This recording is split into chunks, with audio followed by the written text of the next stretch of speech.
this is Tika Lark, and this is the Black and Tan Show for January 13th, 2014. And today we're going to talk about racism and Karl Marx. Marx was wrong.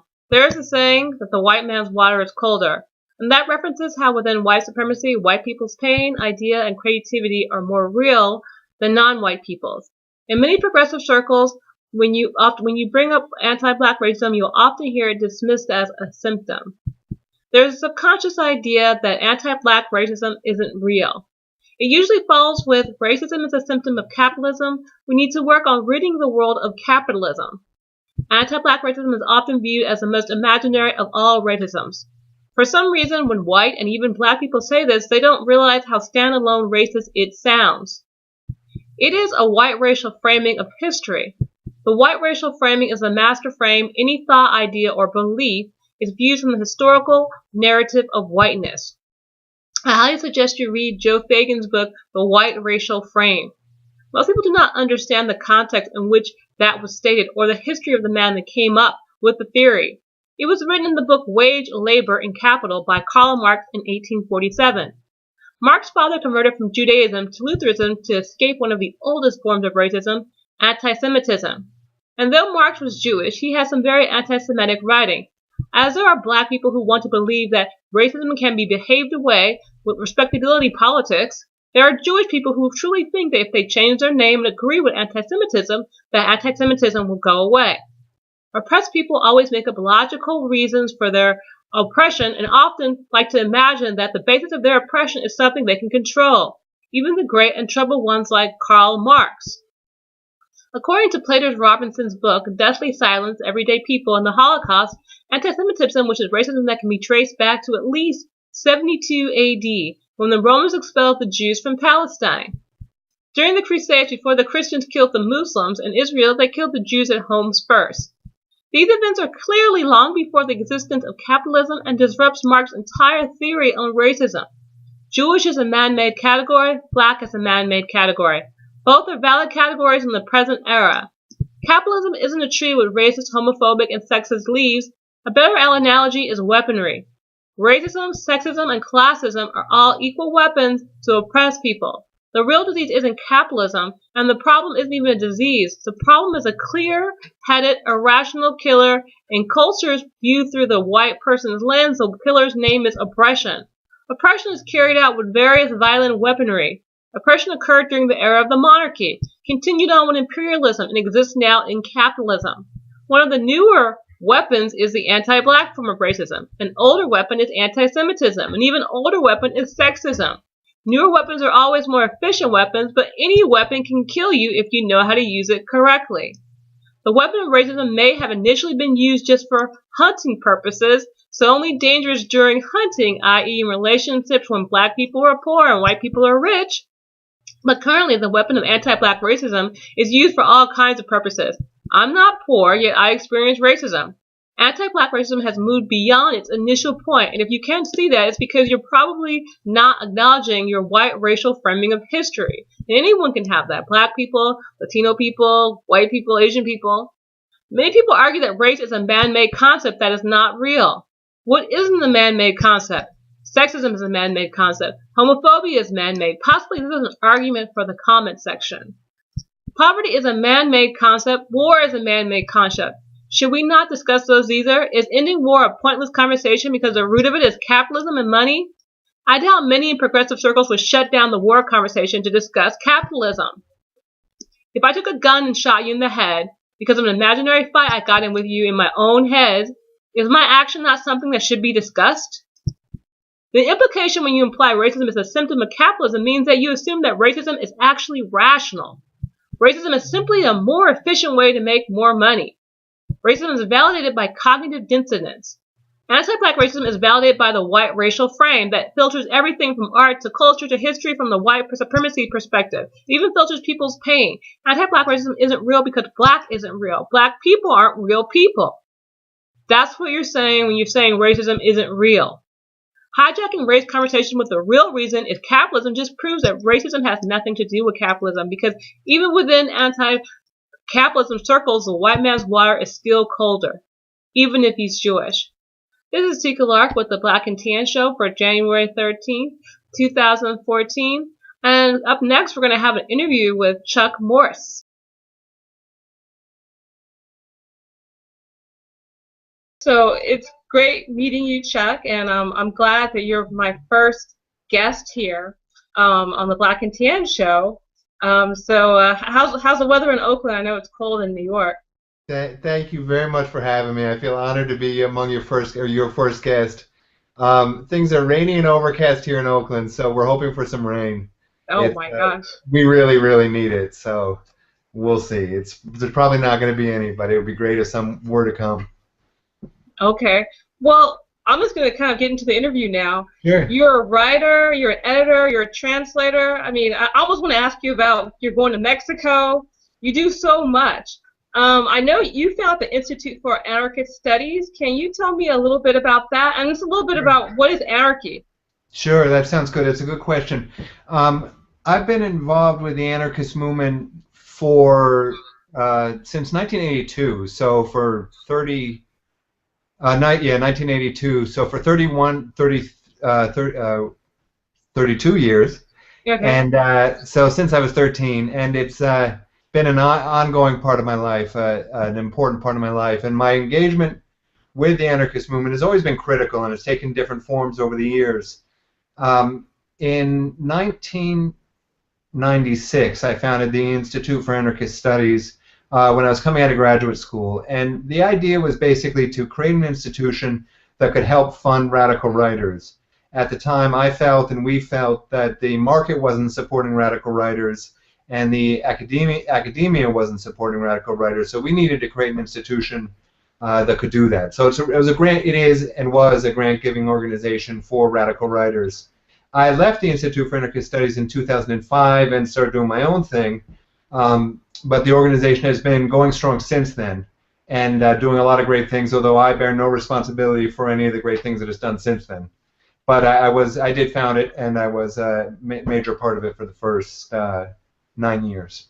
I'm always meeting people as they leave organizations. Like when I met James Spooner, he's like, Afropunk is great now, but I'm no longer part of it.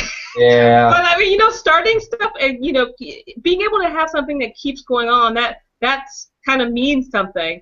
To me, that was a big goal of mine, is to be able to start something and then move on and live the rest of my life. And, even though I haven't been the one who's helped sustain it over the years, since 2005, it makes me feel really good that I could help lay a foundation that other people could build on. That definitely makes me feel good.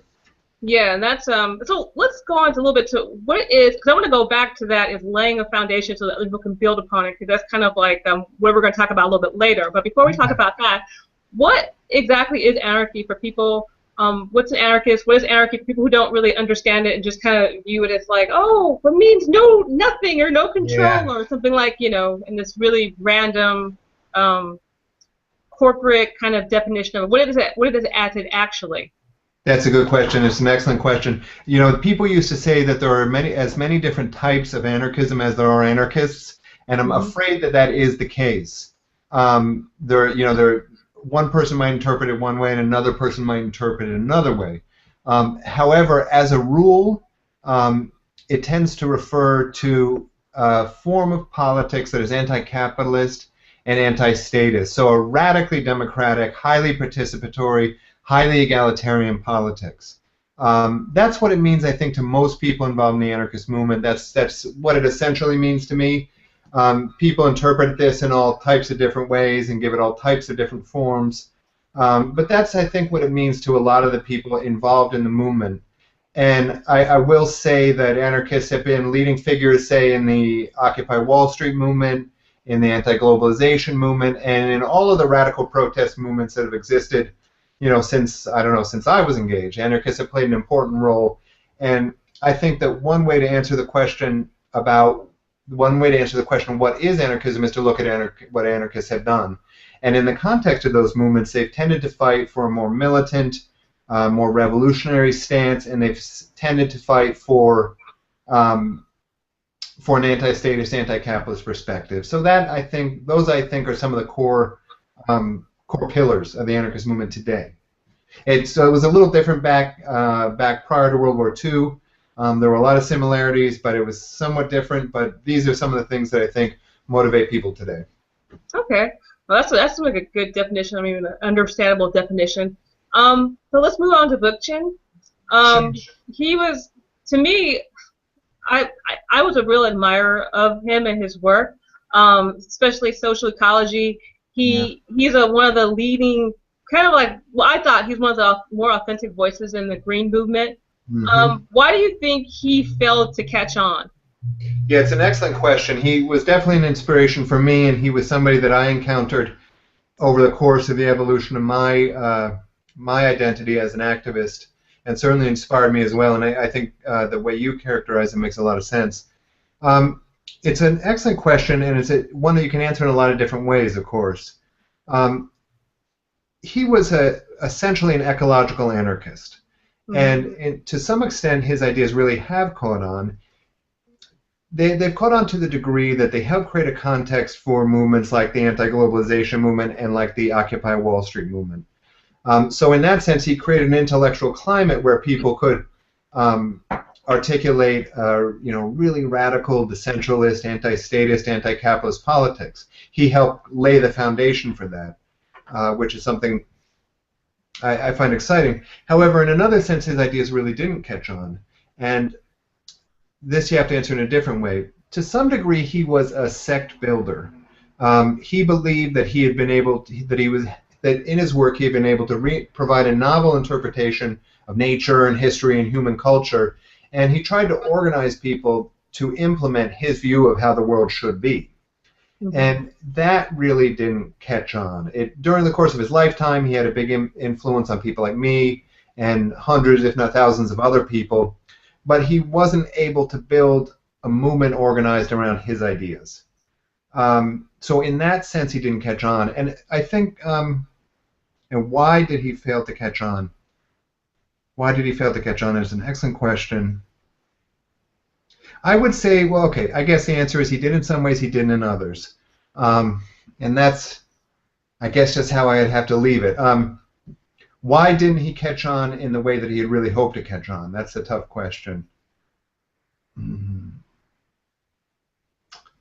I don't know. I don't know. I'm not sure how to answer that question. I would say his legacy is a mixed bag, and that's as far as I think I could probably go with it for now.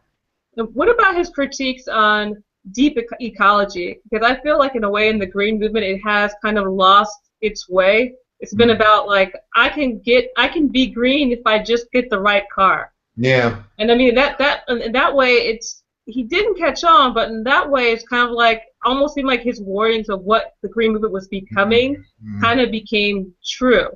Yeah. I mean, what do you think about that? Yeah, it's a really good question as well. One of the things that he was great at was polemics, and this was something that caused a lot of people to hate him, but it caused a lot of people to love him. He loved to write polemics. And he was really good at it too. And one of the big things he did was polemicize against deep ecology.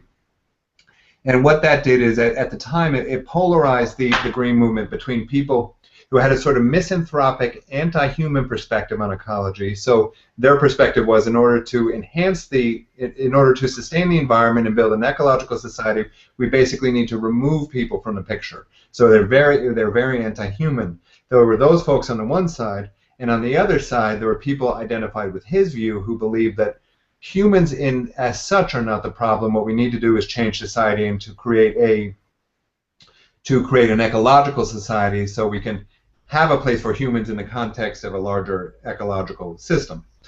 And his polemics against deep ecology in the 90s really helped clarify a lot of the issues that the environmental movement needed to grapple with at the time.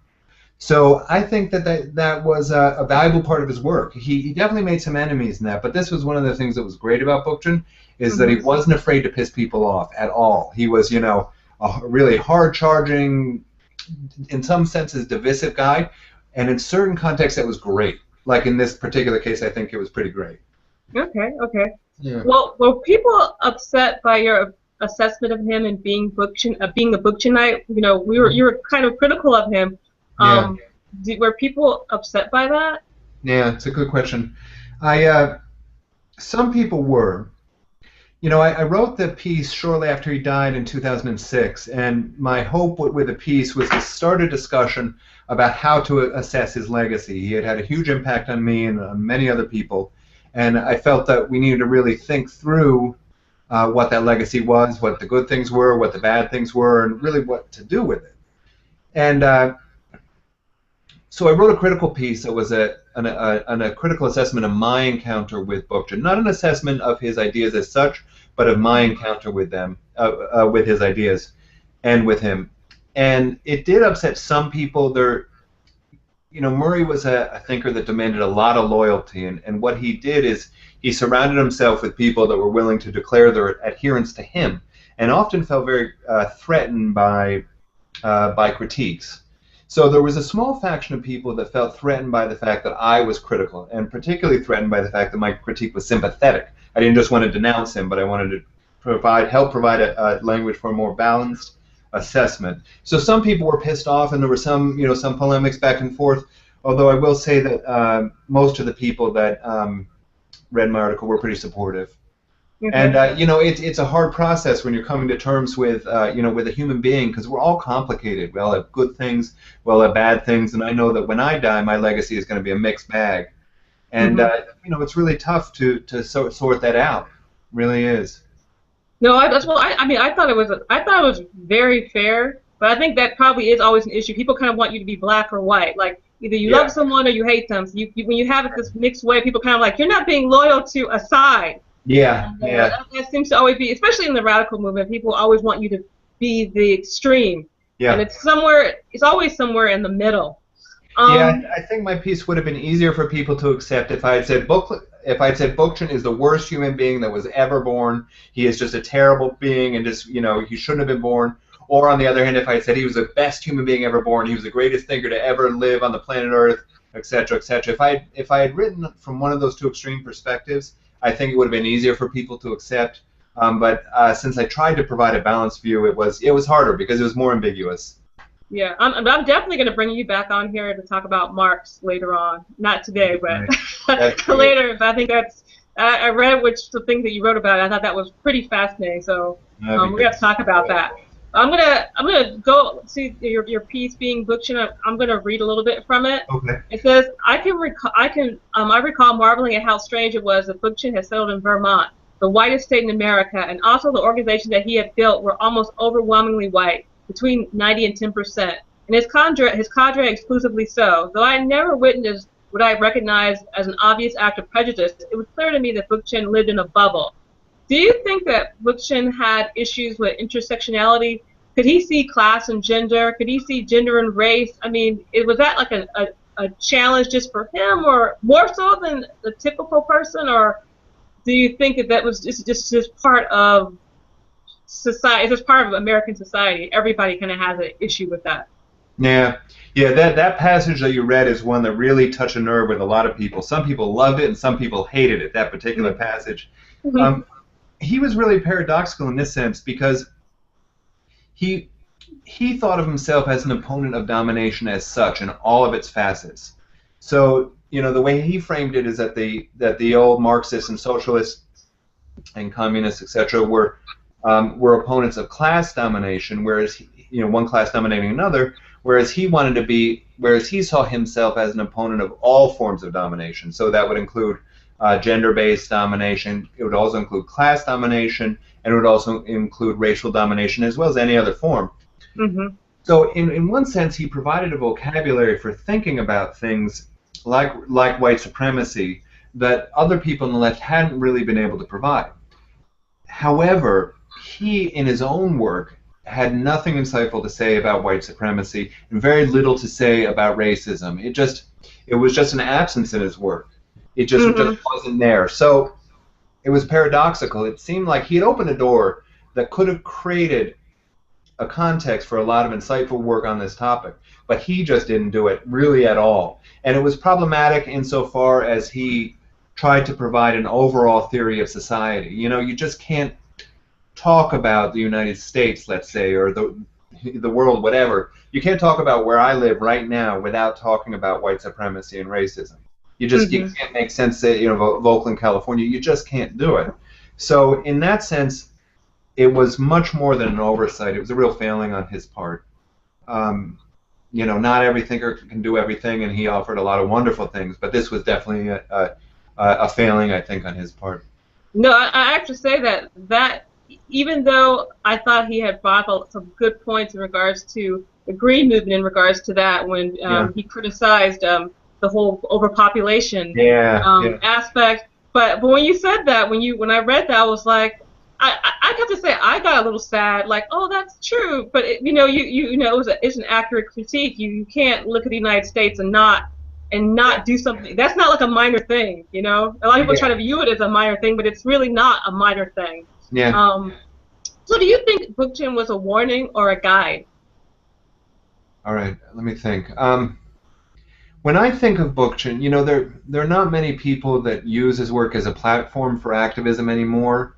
Hmm. Um, he is, somebody that's gradually and sadly, I think, receding into history. When I think of Bookchin, I think of him as an important part of a legacy of a really critical thought. I think of him as an example of somebody that looked at the left of his time and tried to to re-envision it, to reimagine it, to integrate new themes, and to create a left and an opposition that could be really dynamic, engaged, have an impact, and really change the world. And when I think of him, I think of somebody that was really creative in that way. And I think he's really valuable for people today when they want to look back on figures who have managed to totally change the terms of debate and to totally re-articulate a radical vision. And I think that's important because it's important to have a sense of inspiration. It's important to have a sense of what people have done before. Hmm. Um, so I think of him primarily as an inspiration, and as an example of what you can do if you're extremely creative and extremely dedicated.